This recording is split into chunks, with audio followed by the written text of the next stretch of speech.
2,000 years later. Halo, perkenalkan nama saya Maria Irfaniga Naif. Saya dari mahasiswa Universitas Timor, Prodi Peternakan dengan NPM 13230022. Nah, di video kali ini saya akan membahas tentang pertumbuhan dan perkembangan embriologi pada hewan dan manusia. Pertumbuhan dan perkembangan pada hewan serta manusia terdiri atas dua tahap, yaitu tahap embrionik pada saat dalam kandungan dan tahap pasca embrionik setelah dilahirkan. Nah, pembahasan kali ini membahas tentang tahap embrionik. Tahap embrionik merupakan fase atau tahap pertumbuhan yang dimulai dari terbentuknya zigot sampai berkembang menjadi embrio.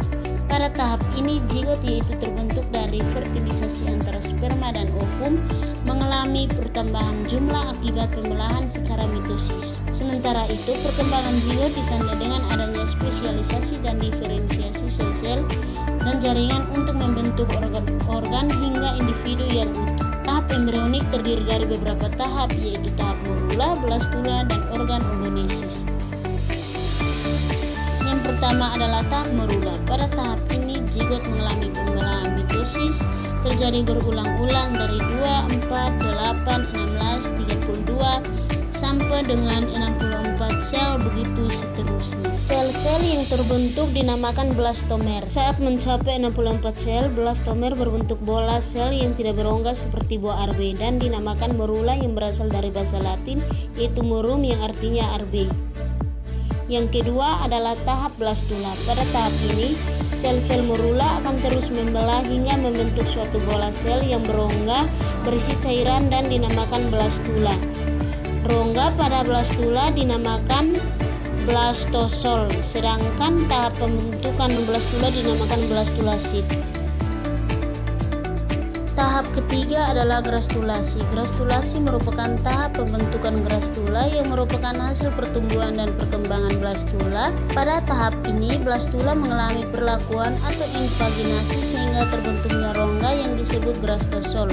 Lubang tempat perlakuan disebut blastopel akan berkembang menjadi anus. Pada tahap akhir ini, grastulasi akan terbentuk 3 lapisan jaringan embrional, yaitu ektoderm bagian luar, mesoderm bagian tengah, dan endoderm bagian dalam. Ketiga lapisan ini akan berkembang menjadi tahap organ ogonesis. Terakhir adalah tahap organ ogonesis. Organ ogonesis adalah pembentukan berbagai organ tubuh yang berkembang dari 3 lapisan pada saat proses grastulasi. Pada tahap ini, sel-sel mengalami diferensiasi dan spesialisasi, yaitu proses perubahan dan pendewasaan jaringan embrional menjadi jaringan lain dengan fungsi yang berbeda. Lapisan ektoderm berkembang menjadi rambut, kulit, saraf, dan indera. Lapisan mesoderm berkembang menjadi otot rangka atau alat reproduksi dan peredaran darah. Sedangkan endoderm berkembang menjadi alat-alat pencernaan dan alat pernapasan. Diferensiasi dan spesialisasi jaringan dengan embrionik akan menghasilkan berbagai organ hingga akhirnya terbentuk embrio secara lengkap dan utuh. Proses pertumbuhan zigot akan berkembang menjadi janin atau fetus. Proses tersebut berlangsung di dalam rahim atau uterus induk. Masa pertumbuhan janin disebut dengan kehamilan. Pada manusia, maka kehamilan sekitar 9 bulan, dan jika usia sudah cukup, maka janin akan dikeluarkan dari uterus melalui proses kelahiran.